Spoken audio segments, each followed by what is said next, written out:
Você já parou para pensar como existem certos aspectos que negamos em nós mesmos? Características que consideramos negativas ou indesejadas e partes das quais nós temos raiva ou vergonha e, por isso, as reprimimos e as ocultamos. E não escondemos somente das pessoas, como de nós mesmos. Mas nessa distorção muitos aspectos positivos também passam despercebidos ou são ocultados, desperdiçando talentos e habilidades. A chamada janela de Jorari é uma ferramenta da psicologia que nos auxilia na compreensão dos relacionamentos interpessoais e no autoconhecimento, mostrando os diferentes aspectos que uma pessoa possui. Ela divide o nosso eu em 4 áreas. A área aberta, que é conhecida por mim e pelos outros. A área oculta, conhecida por mim, mas desconhecida dos outros. Ou seja, as características negativas ou positivas que eu sei que eu possuo, mas eu escondo do mundo, por vergonha ou por não querer mostrar. A área cega, que é o que os outros veem em mim, mas que é desconhecida para mim. Ou seja, os aspectos que eu manifesto, mas que passam despercebidos pela minha percepção consciente. E a área desconhecida, a sombra que é desconhecida pelos outros e que também não é conhecida por mim. E é justamente aí que moram os grandes perigos, ou então as grandes potencialidades. As sombras são conteúdos psíquicos que estão abaixo do nosso nível de consciência. Segundo o psicoterapeuta suíço Carl Gustav Jung, o inconsciente pessoal contém lembranças perdidas, reprimidas, propositalmente esquecidas, evocações dolorosas, percepções e conteúdos que ainda não amadureceram o suficiente para subir à consciência, ou seja, conteúdos subliminares. E tudo aquilo que é rejeitado pelo ego se torna sombrio. Assim, a nossa sombra engloba características positivas ou negativas não admitidas pelo ego e pela persona. E todos nós, sem exceção, possuímos traços de personalidade que consideramos inferiores, errados, maldosos, inconvenientes ou dignos de reprovação. A gente não experiencia nossa sombra de maneira direta, nós projetamos ela em outras pessoas.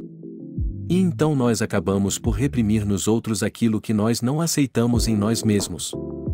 Porque aquilo que incomoda no outro, na verdade, eu deveria mudar em mim.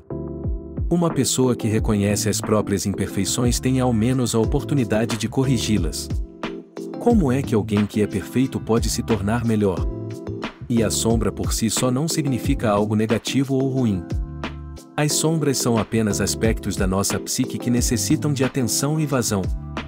São características, por assim dizer, infantis que precisam ser amadurecidas e que muitas vezes podem revelar grandes potencialidades e talentos que estavam ocultos.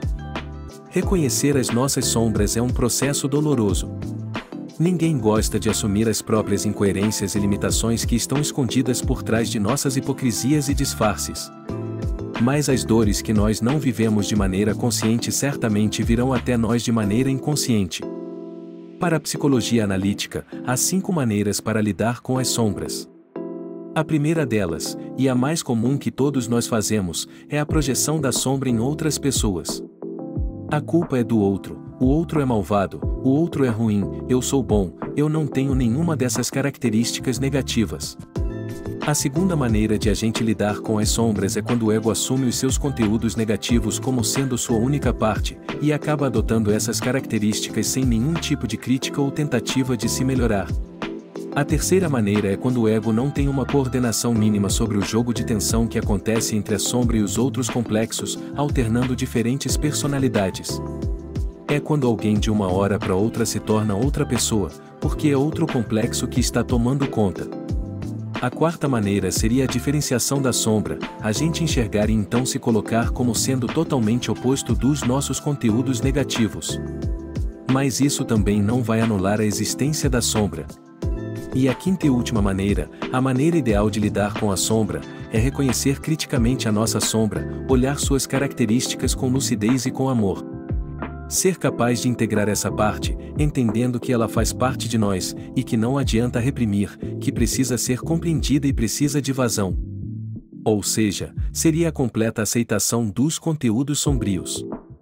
Mas para isso é preciso autoconhecimento, conhecer todas as nossas partes, e não apenas as partes que nós gostamos, não apenas as partes que nos agradam. Precisamos saber tanto das coisas boas que nós podemos fazer, quanto as coisas más. admitir todos os crimes e brutalidades que nós também podemos cometer. E para que eu não faça essas coisas, é preciso primeiro que eu perceba que eu sou capaz de fazer. Porque se eu negar isso, eu posso acabar fazendo de maneira inconsciente, a sombra pode me tomar. Só que lidar com a sombra de maneira assertiva e sem causar danos a nós mesmos e aos outros não é algo simples. Se a gente não conduzir essa parte oculta com consciência, nós seremos tomados por ela de maneira inconsciente. Cada vício, cada imperfeição carrega em si a semente de uma virtude. Reconhecer os nossos defeitos não é apenas sinal de humildade, mas também de ambição, porque isso é buscar se tornar melhor. E assim as sombras são uma excelente ferramenta para nos aperfeiçoarmos. Conhecer e aceitar as nossas sombras é o primeiro passo para transformar elas em luz. É preciso olhar, reconhecer, conversar com elas e ressignificá-las. Sem o medo, nós nunca seremos capazes de descobrir a coragem. É por meio das mágoas que a gente é capaz de vivenciar o perdão. E é através do sofrimento que a gente pode reconhecer a felicidade. E assim como um diamante não tem o seu valor diminuído por estar encoberto por lama, a nossa verdadeira natureza não deixa de existir apenas por estar envolta em escuridão.